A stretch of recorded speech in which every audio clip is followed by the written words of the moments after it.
T'as vu ce qu'ils font? Comment ils ont eu cette idée? C'est génial! Tu crois qu'on va me prendre au sérieux? Mais je détaille jusqu'à quel point, là, mon business plan. Moi, j'aimerais bien que mon banquier pense aussi au monde de demain. Bienvenue sur le podcast des banquiers itinérants de la Nef. Depuis 30 ans, notre coopérative bancaire citoyenne, 100% transparente, soutient exclusivement des projets à impact positif. Dans notre métier, tous les jours, nous accompagnons des entrepreneurs engagés et courageux. On va vous partager notre expérience et surtout la leur. Prête à tout? C'est le podcast pour découvrir les emprunteurs de la Nef qui vous présenteront leurs superbes projets et leurs galères pour le financer. En fin de podcast, nous vous donnerons les clés indispensables pour résoudre ces problématiques de financement des entreprises. Nous sommes chez Oasis 21, que la Nef a financé en 2020. Il s'agit d'un tiers-lieu à la sortie du tram Ella Fitzgerald à Paris, dans le 19e. En 2020, la Nef a donc financé un espace de coworking en plein Covid, et la suite nous a prouvé que nous avions raison. Bonjour Cédric, donc tu es directeur général d'Oasis 21. Pour commencer, est-ce que tu pourrais nous donner quelques chiffres et nous dire un peu quelle est votre activité ? Bonjour Anne, effectivement on est une coopérative qui gère pas un lieu mais 3 lieux, donc vous avez financé non pas un lieu mais 3 lieux et qui font au total 3000 m².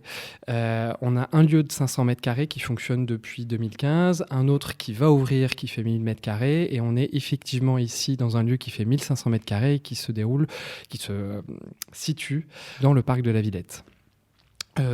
Ces 3 lieux proposent à peu près 250 postes de travail. Il y a 5 laboratoires de cuisine partagés, une cuisine pédagogique, il y a 2 ateliers, il y a une quinzaine de salles de réunion et d'espaces événementiels qui vont de 10 à 120 m². Et ces 3 tiers-lieux accueillent des organisations de la transition écologique, sociale et citoyenne. Et alors nous sommes entrés en contact via Colibri, qui fait partie des membres fondateurs d'Oasis 21. C'est intéressant. Est-ce que tu peux nous expliquer un peu quels sont vos liens et en quoi on peut dire que Oasis 21 s'apparente à un oasis ? Alors effectivement, Colibri se posait la question de ses bureaux depuis un moment. Colibri avait une équipe d'à peu près une vingtaine de salariés, dont 4 étaient permanents à Paris. Et leurs locaux étaient soit trop petits quand ils étaient tous réunis, soit trop grands quand ils étaient que les Parisiens qui y travaillaient. Donc la question de partager des bureaux avec d'autres organisations, de mutualiser des salles de réunion et puis de trouver quelque chose qui leur corresponde un peu plus en termes de bâtiments, on va dire, écologiques et ce genre de choses, était un vrai sujet de réflexion depuis quelques années. Et ils ont sauté sur une opportunité qui s'est présentée d'un appel à projet qui a été lancé par l'établissement du parc de la Villette pour la rénovation d'une partie de la halle au cuir. Et il y a un projet qui s'est monté et à travers une SIC, une société coopérative d'intérêt collectif qui a été créée avec le Glazart et on a conçu un projet pour aménager de façon écologique les 1500 m² du 2e étage de la halle au cuir. On en a fait une sorte d'oasis, effectivement, ça a pris le nom d'Oasis 21, parce que les oasis, dans l'approche de Colibri, respectent 5 fondamentaux que sont la notion d'éco-construction et de sobriété énergétique, les questions de mutualisation, les questions de gouvernance respectueuse, la question de l'accueil et de l'ouverture sur le monde et celle de l'autonomie alimentaire. Alors, ce n'est pas une oasis de vie au sens où il n'y a personne qui dort dans les locaux. Par contre, c'est une oasis ressources dans lesquelles, effectivement, un certain nombre d'organisations qui travaillent sur les questions écologiques, sociales et citoyennes mutualisent des bureaux. On a fait toute une rénovation écologique avec du réemploi sur certains aspects. On est dans le cadre d'une SIC avec une gouvernance dans laquelle les sociétaires résidents et les travailleurs indépendants sont impliqués. C'est un lieu qui est ouvert sur les territoires. Et puis, on a quelques chantiers sur les questions de l'autonomie, on va dire, alimentaire. Enfin, on ne peut pas vraiment parler d'autonomie, mais en tout cas, on a des questions sur le sujet alimentaire, notamment avec les cuisines qui sont sur les 2 autres tiers-lieux. Ouais, donc c'est clair que Oasis 21 répond tout à fait au nouveau mode de travail, avec l'accentuation du télétravail, par exemple, les postes nomades, aussi les personnes qui ont plusieurs employeurs. Donc ça s'inscrit très bien dans l'époque actuelle. Est-ce que tu pourrais nous donner un peu des exemples de synergie et d'organisation du travail que vous mettez en place pour pouvoir exploiter ce lieu ? Oui, alors dans ce lieu, on accueille des organisations de tailles assez différentes et en plus qui ont des tailles un peu élastiques parce qu'il y a un certain nombre de bénévoles qui aiment bien se retrouver dans ces lieux et donc là on a la place au fait de les accueillir, ce qui est un atout pour ces organisations. Mais on a France Nature Environnement qui est la tête de réseau des associations environnementales en France, il y a France Tiers-Lieux qui est aussi la tête de réseau sur les tiers-lieux, Coras Île-de-France qui s'occupe des associations d'insertion sur l'Île-de-France, Finacop qui est une coopérative d'experts comptables dédiée à l'économie sociale et solidaire, Legicop, qui est aussi une coopérative d'avocats dédiée à l'économie sociale et solidaire, la 27e région qui est une association qui accompagne des collectivités sur la façon de penser les politiques publiques, ou encore le réseau national des ressourceries. Donc on a des acteurs qui sont assez différents, qui ont des angles d'attaque sur les questions de transition sociale et écologique qui sont assez variés. Et en fait, on a pu travailler sur plusieurs registres. On a fait un travail sur d'abord les fournisseurs qu'on peut avoir collectivement et ici sur le lieu. On est chez Enercop, on a fait un travail sur les déchets, voilà, enfin, il y a toute une série de travail sur les fournisseurs qui était quelque chose qui était important aussi pour les résidents de ces lieux-là, pour s'aligner d'une certaine manière avec leurs valeurs et puis alimenter une économie qui nous ressemble, dans laquelle on croit, et ça c'est quelque chose de très important. Par ailleurs, il y a des collaborations qui sont organisées entre plusieurs acteurs, qu'on soit à l'origine ou pas, mais il y en a quelques-unes. Donc, c'est le cas d'un projet comme Juriste Embarqué, qui est un projet qui a impliqué Legicop, la 27e région et France Tiers-Lieux sur tous les aspects juridiques relatifs aux tiers-lieux. Il y a enfin des projets qu'on impulse à quelques-uns. C'est le cas notamment de l'installation d'un serveur mutualisé pour faire en sorte qu'on puisse relocaliser nos données et entamer un processus de dégafamisation. C'était la volonté de quelques résidents. C'était difficile à faire pour une seule structure. Là, le fait est qu'il y avait plusieurs structures qui étaient intéressées. Donc, on a franchi le pas et on est en phase d'expérimentation et on va l'ouvrir certainement à d'autres organisations. On sait qu'il y a d'autres organisations au-delà des résidents d'Oasis 21 qui sont intéressés et on va l'ouvrir plus largement. Ce qui est passionnant, c'est que vous avez une gestion éco-responsable des travaux. Peux-tu me raconter ce que vous avez fait en termes de chauffage, d'éclairage, etc. Alors la première chose qu'on a faite, c'est de travailler avec un bureau d'études réemploi pour voir ce qui sur le site était récupérable. Donc on a récupéré l'ensemble des radiateurs qu'on a purgés, qu'on a réinstallés, repeints. On a récupéré toute une série de châssis vitrés aussi, une quarantaine, parce que ça coûte assez cher. Et puis en fait, quand on les jette, en fait, il y a un vrai coût carbone en fait, très important. Donc on a déjà récupéré ça. Après, on a eu une démarche effectivement sur la question du chauffage, en tout cas de la température, en faisant quelques études, et on a refait toute l'isolation du bâtiment avec de la biofibre, et puis on a fait quelques études pour les questions de climatisation. On n'a pas installé de climatisation. L'été, quand il fait chaud, on ouvre les fenêtres latérales, on ouvre des ouvrants en fait, sur la verrière du plafond et l'air circule et il n'y a pas besoin de davantage en fait, d'installation. Ce qu'on a fait aussi, c'est qu'on a eu toute une démarche de biosourcing des matériaux en France et en Europe, mais c'est le cas par exemple de la peinture, qui est une peinture qui vient de Bretagne et qui est sans solvant, c'est une peinture à l'algue. C'est du sol qui est en parquet, en liège, ou en sisal, c'est de la fibralite qui est au plafond et personne n'était vraiment spécialiste des constructions écologiques et donc on s'y est juste collé entre l'architecte, le maître, l'entreprise de travaux qui s'est pris au jeu, notre AMO et Mathieu, le président qui connaissait un petit peu un certain nombre de choses, mais voilà, il fallait juste s'y mettre. Il y a de plus en plus de filières qui s'organisent sur les questions de biosourcing, sur les questions aussi de réemploi. Pour tout ce qui est le mobilier, par exemple, en fait, on n'a quasiment rien acheté de neuf. Et ça, de la vaisselle qu'on a pris dans une ressourcerie à des choses un peu plus importantes comme les tables et les chaises. C'est un coworking qui a fermé. Il y a des ressourceries, pareil, qui ont du mobilier, des chaises qui ont été données, des fauteuils qui sont de bonne qualité. Il y a des gens qui font de l'occasion en fait, et qui sont bien organisés. Et aujourd'hui, on a un mobilier qui a été fait essentiellement en réemploi, un peu de fabrication locale dans un des ateliers d'un des tiers-lieux de la coopérative. Également, tous les rangements, en fait, les placards ont été faits là-bas. Non, mais c'est clair que c'est très bien réalisé. Le lieu est magnifique. Les murs sont en couleur terre. C'est vraiment une très belle couleur, chaleureuse. Et c'est vrai que ce que j'ai apprécié, c'est qu'il y a vraiment une uniformité dans le mobilier, alors que c'est de la récup, quoi. Et donc, si les sociétaires de la Nef, les emprunteurs ou les auditeurs de ce podcast veulent vous aider ou participer au projet, comment peuvent-ils faire ?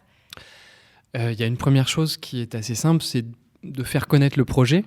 Il n'y a pas beaucoup de tiers-lieux qui sont gérés sous forme coopérative et qui ont cette dimension de projet. Il y a des places faites dans les bureaux qui sont encore disponibles, notamment dans le lieu qu'on ouvre là, celui de 2000 m² ce mois de mars 2022. Il est situé où, ce lieu, du coup ? Alors, il est situé dans le 19e arrondissement à Paris, près de l'hôpital Robert Debré. Okay. Voilà. Et après, c'est aussi un lieu dans lequel on a vocation à accueillir des événements d'organisation de l'économie sociale et solidaire ou d'autres organisations. Donc, c'est important pour nous de faire connaître ce lieu pour savoir qu'on peut accueillir toute une série d'événements. Une partie du modèle économique, en fait, repose aussi sur l'accueil de ces événements. Il y a aussi une autre dimension qui est celle qui est très importante pour nous de la réalisation de projets qui sont très liés aux objets sociaux des résidents. Par exemple, Coras Île-de-France, ils ont fait toute une collecte de produits hygiéniques en fait, pour les femmes dans le cadre d'une campagne sur la précarité menstruelle. Le fait de développer ce genre de projet, c'est aussi très important pour nous. Donc ça doit être aussi un lieu d'initiative, que ce soit de la part des résidents ou d'autres organisations extérieures. Et donc là, on arrive au moment fatidique de ce podcast, la galère de financement. Et ayant suivi ton dossier, j'ai immédiatement pensé à vous pour la galère des garanties. Est-ce que tu peux nous raconter ce qui s'est passé ? Oui, alors, donc pour donner quelques éléments de contexte, le plan de financement, c'est à peu près 4,6 millions. Et pour faire les travaux dans les deux lieux et racheter le fonds de commerce d'un des lieux qui fonctionnait déjà depuis 5 ans. On avait une partie de fonds propres et de quasi-fonds propres, à peu près d'1,6 million, et le reste était en emprunt bancaire avec 4 établissements bancaires. Ça a pris forcément un petit peu de temps de rassembler les fonds propres. On en avait déjà une partie, mais on est allé chercher des fonds impact et puis la Banque des Territoires. Et puis, on est allé chercher aussi des emprunts bancaires. Une fois qu'on a eu les validations pour toute la partie fonds propres et quasi-fonds propres, les validations pour les emprunts bancaires sont arrivées, mais on n'avait pas forcément anticipé la question de la garantie, ce qui fait que, on a cru à un moment donné que le dossier était complètement validé, et puis en fait, ça ne l'était pas complètement, puisqu'il nous restait des garanties à obtenir pour vraiment débloquer les fonds de la partie emprunt. Donc on avait commencé à lancer les travaux, et effectivement, il y a un moment donné, on s'est retrouvé dans une situation avec les travaux qui avançaient et puis les dossiers qui n'étaient pas complètement bouclés du point de vue des garanties. C'est vrai que ce qui arrive souvent au niveau bancaire, c'est que par exemple le conseiller avec qui tu discutes au départ va te faire une proposition sur laquelle il y aura les garanties déjà qu'il prévoit et qu'il envisage pour le prêt. Mais une fois que le prêt passe en comité, il se peut que la direction du comité, en appréciant le risque, change un peu ses garanties, en ajoute d'autres plus complémentaires, afin de mieux se protéger. Nous, c'est vrai qu'au niveau de la Nef, on avait le FEIUSS comme garantie sur lequel il y a déjà un accord avec le comité. Mais sur d'autres banques, il y avait encore des accords à demander. Et finalement, on a réussi à trouver une solution en se réunissant. Oui, c'est important de faire dialoguer les acteurs parce que quand il y a plusieurs intervenants, plusieurs banques, tout le monde s'attend un petit peu, essaye de voir ce que les autres pensent et notamment pour se rassurer les uns les autres et puis pour trouver des solutions dans l'univers du système de garantie, c'est toujours utile le fait de faire dialoguer les acteurs. C'est vrai que la difficulté pour Oasis 21, c'est qu'on est dans un cadre où on est à chaque fois locataire des espaces qu'on occupe. Ce qui fait qu'on n'a pas les droits réels et on ne peut pas mettre, par exemple, le bien en hypothèque. Donc, la seule chose qu'on peut mettre en garantie, c'est le fonds de commerce ou alors, en fait, les créances qu'on a. Donc, on ne possède pas forcément grand-chose de départ à mettre en garantie. Ce qui a compliqué, nous, notre tâche pour trouver, en fait, des garanties pour assurer les banques. Donc on a dû faire un petit peu de dentelle pour arriver à compléter les taux. Il nous manquait 10% sur un prêt à 800 000 euros par exemple. Donc comment garantir en fait 80 000 euros On est allé chercher une structure des résidents qui s'est portée caution solidaire.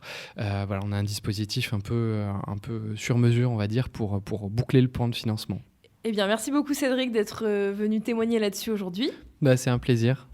Vraiment, moi j'ai beaucoup été inspiré par d'autres entrepreneurs, d'autres responsables associatifs dans leurs projets. Je pense que c'est très important. Donc on accueille nous toutes les personnes qui souhaitent en savoir plus dans les lieux. On sera ravis de partager l'expérience. Et maintenant, creusons ce sujet avec les banquiers itinérants de la Nef. Les garanties bancaires.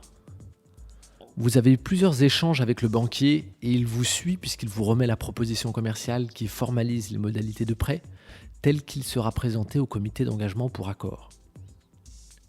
Dessus, beaucoup d'informations et des noms inconnus. BPI, Siagi ou alors des actes de nantissement, caution. La banque ne prend-elle pas 100% du risque ? Cela peut être le cas si le crédit est dit en blanc, lorsque le projet présente peu de risques. Mais la plupart du temps, une garantie est adossée au prêt. Et si on ne monte pas le crédit sur la garantie, ce qui veut dire que c'est l'étude de la qualité du projet qui incline la banque à se lancer, la garantie est un des éléments d'appréciation du risque. Sans être exhaustif, voici un tour d'horizon des garanties. Les sûretés réelles, qui sont, en général, prises sur le bien financé, tels que le nantissement de matériel, de fonds de commerce, ou les hypothèques sur les biens immobiliers. La clé de ces garanties est la valorisation du bien. Conseil numéro 1.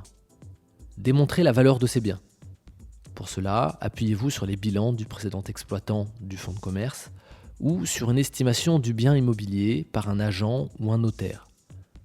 S'il s'agit de matériel, mettez en avant que la revente sera possible en cas de difficulté. Les garanties apportées par un organisme extérieur, comme par exemple la BPI, Banque publique d'investissement, le Fonds européen d'investissement, la Siagi ou la Sogama pour les associations. Ces organismes garantissent un pourcentage du montant de l'encours du prêt. En général, c'est la banque qui va les chercher et s'occupe des formalités. Vous n'avez pas de contact direct avec eux. Conseil numéro 2. Demandez à la banque si elle bénéficie d'une convention cadre avec l'organisme. Celle-ci permet de faciliter les démarches car l'accord de la banque génère automatiquement celui de l'organisme de garantie. Dans le cas contraire, le comité de garantie étudie le dossier après l'accord bancaire et cela rallonge d'autant la durée d'attente de l'accord. Attention, l'accord bancaire n'est pas encore définitif sans l'accord de l'organisme de garantie. Conseil numéro 3.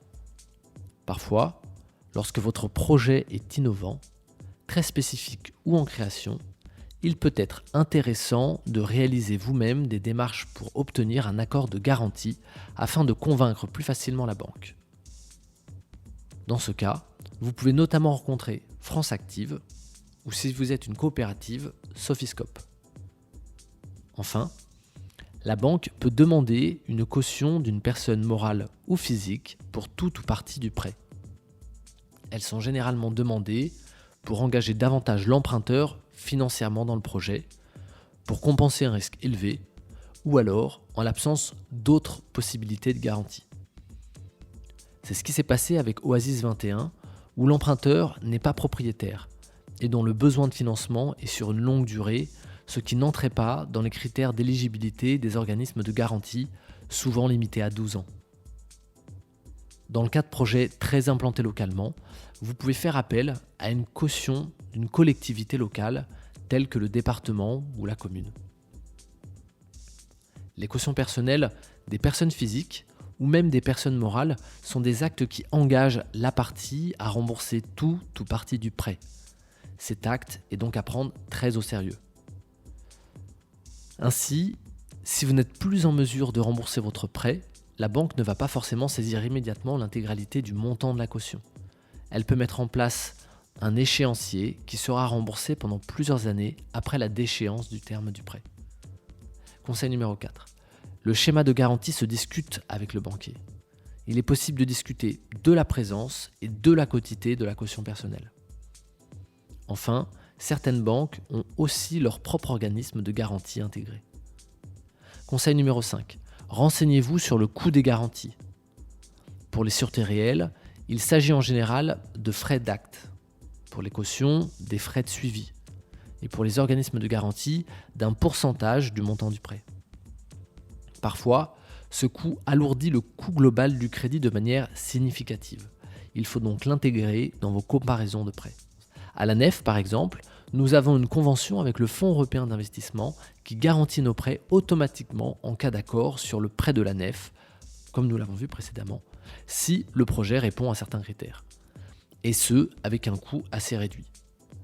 La Nef fait donc peu appel aux cautions personnelles pour les projets qu'elle finance, ou sinon pour un montant réduit du prêt. Conseil numéro 6. Pour les garanties, il y a un calendrier à respecter.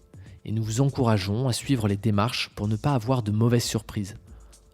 Si vous êtes dans le cadre d'un cofinancement bancaire, organisez une réunion entre les banques avant la présentation en décision.